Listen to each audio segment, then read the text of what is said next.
当年台湾228的起因跟江油一模一样，也是一个弱势群体。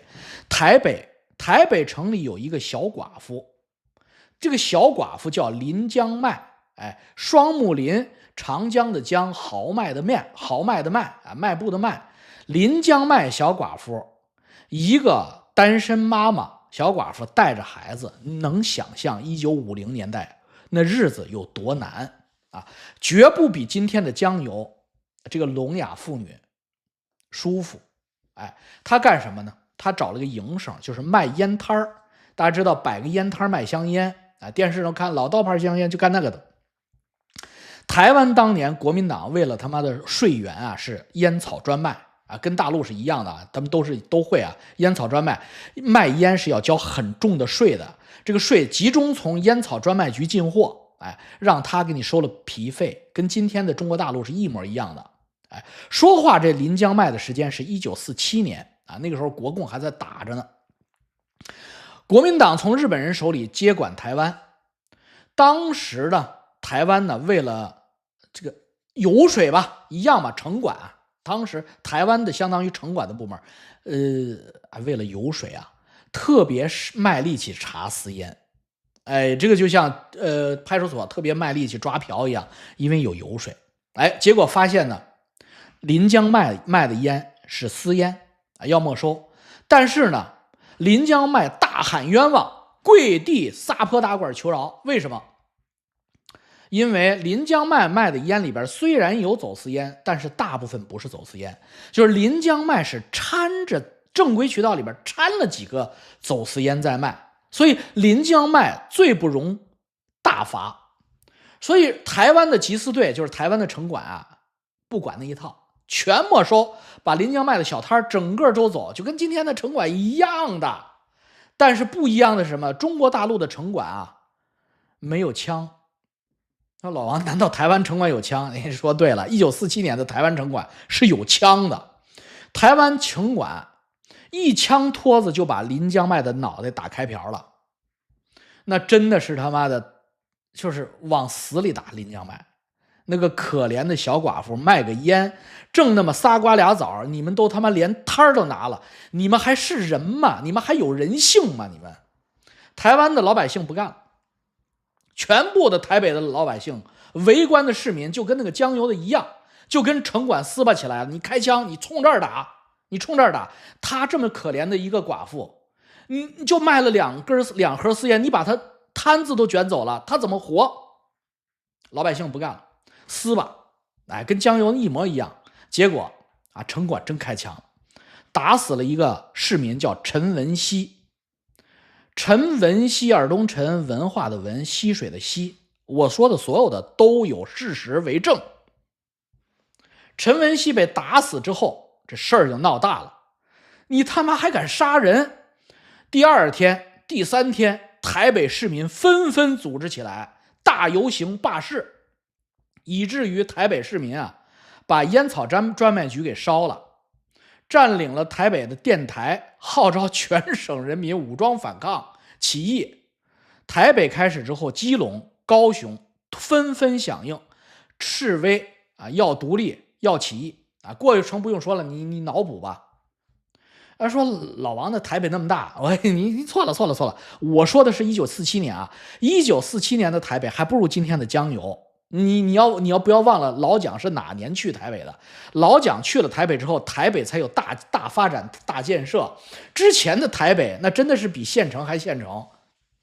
1947年能想象台北非常县城，所以呢，它很容易就闹起来了。而且地方小嘛。然后呢，台湾省当时的省长叫陈仪，仪是仪表堂堂的仪，陈仪。委员长，大事不好。娘西屁，老子跟他妈的共产党打仗，打得焦头烂额，你在台湾有什么大事不好？我扛不住了，台湾要失守了。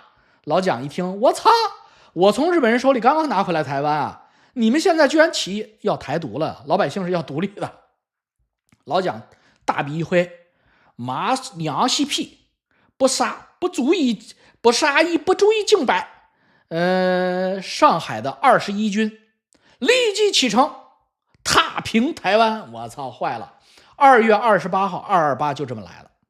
2月28号出的事儿，开始全岛示威。老蒋得到消息，派出军队镇压。3月9号，国军大部队21军从上海开道，登陆基隆。老百姓不让登陆啊，这个北京6·4一模一样，老百姓众志成城，你难道还敢开坦克打我们不成？好了，那个老百姓一看啊，台湾老百姓一看国军来了，在那个基隆港啊，台湾老百姓啊，我操，悍不畏死啊，手拉手拦着不让军队上岸。结果啊，蒋介石的国军事实上和1989年6·4的解放军具备同样的素质。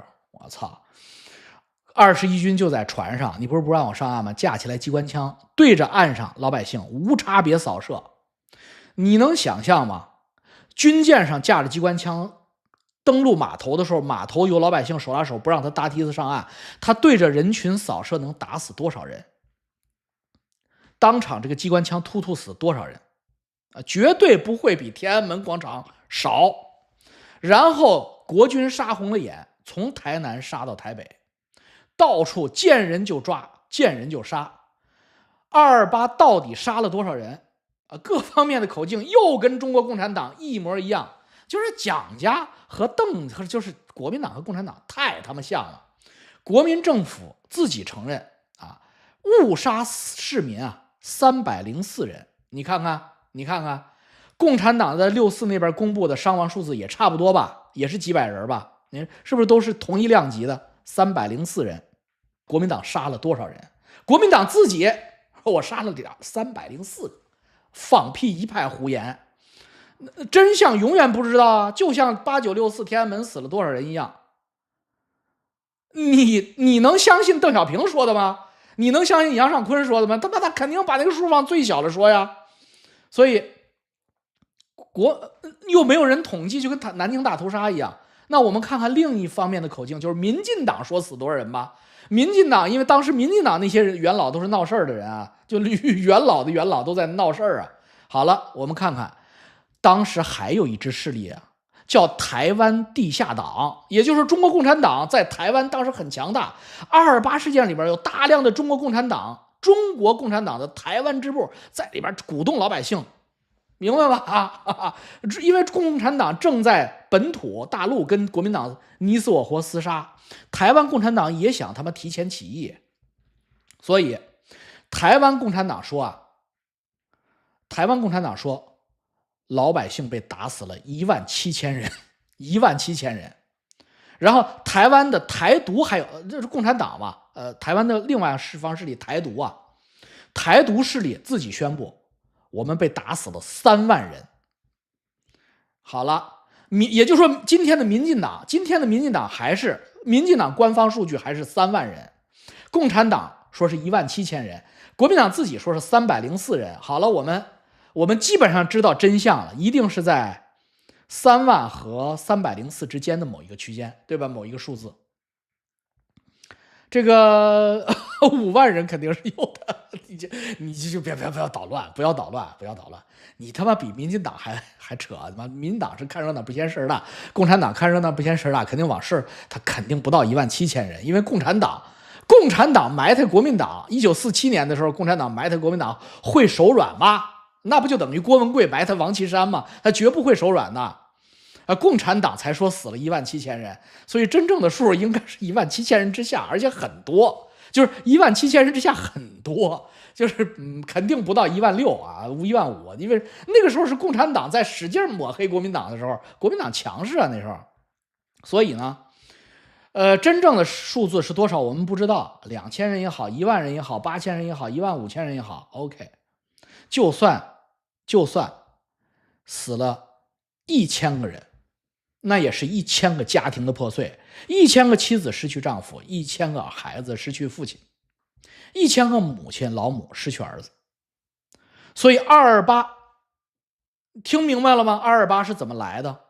你想想江油，228的结果是什么？台湾民主了吗？台湾得到民主了吗？台湾得到自由了吗？台湾有法治了吗228屠刀之下杀死的这些台湾的这些为了小寡妇林江迈说几句正义之言，最后烈火燃成的这些走上街头的台湾人民死了这么多，结果是什么？换来的是什么？30多年的蒋家的白色恐怖独裁统治。老蒋的政权啊，秋毫无损，因为你是在用鸡蛋碰坦克，你他妈还能有什么好下场？所以听老王节目，一定要长知识，长看世界的知识。我再告诉你们一句至理名言啊，中国有句传统的，中国很多传统，比如说不养儿不知父母恩，被我给颠覆了啊，一派胡言，不养儿不知父母无恩。还有中国的，我今天要颠覆你们啊，颠覆你们就是什么？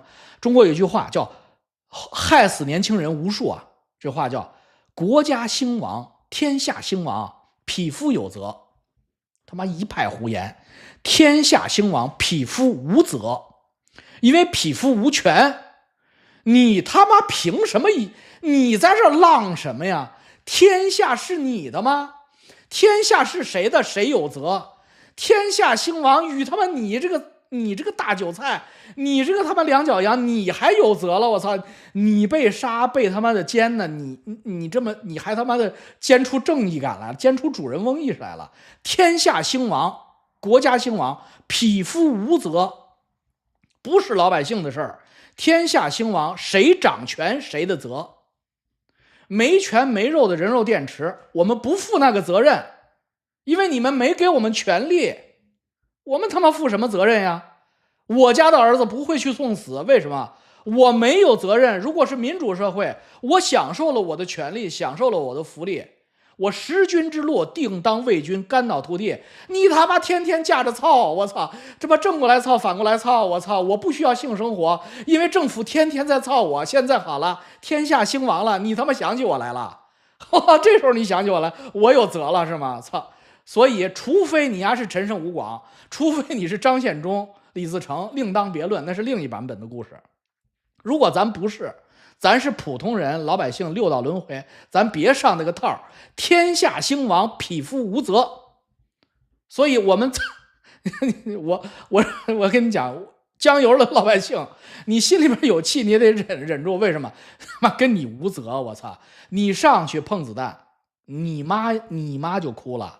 你爸就哭了，你孩子就哭了，所以天下兴亡，谁他妈的有权利谁的责。